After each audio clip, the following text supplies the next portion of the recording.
আমি সবসময় চেষ্টা করি নিজের ইচ্ছাকে প্রাধান্য দেওয়া। যখন যেটা খেতে ইচ্ছে করে তখন আমি সেটাই তৈরি করে খাই, কারণ মানুষের হায়াত ময়তে বলা যায় না। তাই সবসময় আমি চেষ্টা করি যখন আর আমার কাছে যদি কেউ খাবারের কোনো আবদার করে তাহলে আমি সাথে সাথে সেটা চেষ্টা করি। যাই হোক, আমি এখানে রাতের বেলা কী রান্না করব তাই ভাবলাম একটু খিচুড়ি বসিয়ে দেই। আর খিচুড়িটা আমার বাসা সবাই পছন্দ করে।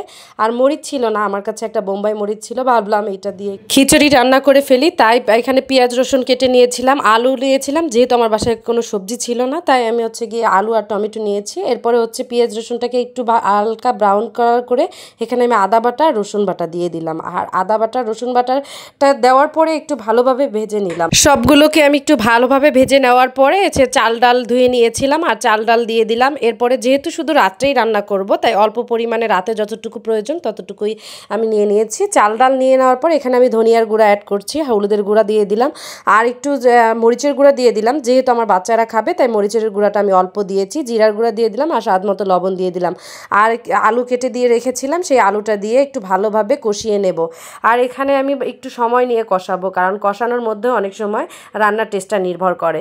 এরপরে একপাশে আমি গরম পানি বসিয়ে দিয়েছিলাম আর এরপরে গরম পানি পরিমাণ মতো দিয়ে দিলাম। যেহেতু আমি একটু মাখা মাখা টাইপের খিচুড়ি তৈরি করতে চাচ্ছিলাম আর কি, তাই আমি এখানে পানিটা সেই অনুযায়ী দিয়ে দিলাম। তারপরে টমেটো কুচিটা দিয়ে দিলাম। এরপরে ঢাকনা দিয়ে ঢেকে আমি রান্না করব। এরপরে আমার খিচুড়িটা প্রায় হয়ে এসেছে, আমি ঢাকনা খুলে দেখাচ্ছি। এখানে একটু পানি আছে আর এই পানিটাতে আমার আঠালো আঠালো ভাব হয়ে যাবে।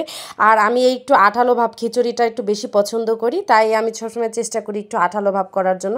আপনাদের ভাইয়া অবশ্য একটু ঝরঝরা খিচুড়ি পছন্দ করে। এরপরে ভাবলাম যে একটু ডিম ভেজে নেই আর পেঁয়াজ মরিচ দিয়ে আর ডিমটা ভেজে নিলাম। বাসার সবাই যেহেতু আছে তাই একটু ডিম ভেজে নিলাম আর কি। খিচুড়ি দিয়ে ডিম ভাজা আমার কাছে খুব ভালো লাগে। আর যদি মাংস হয়, গরুর মাংস হয়, তাহলে তো কথাই নেই। যেহেতু বাসায় ছিল না তাই আমি ডিম ভেজে নিয়েছিলাম, শসা কেটে নিয়েছিলাম আর এখানে একটা আচার আমার শাশুড়ি তৈরি করেছিল, সেই আচারটা নিয়ে নিয়েছিলাম। খিচুড়িটা দেখুন একটু মাখা মাখা হয়েছে।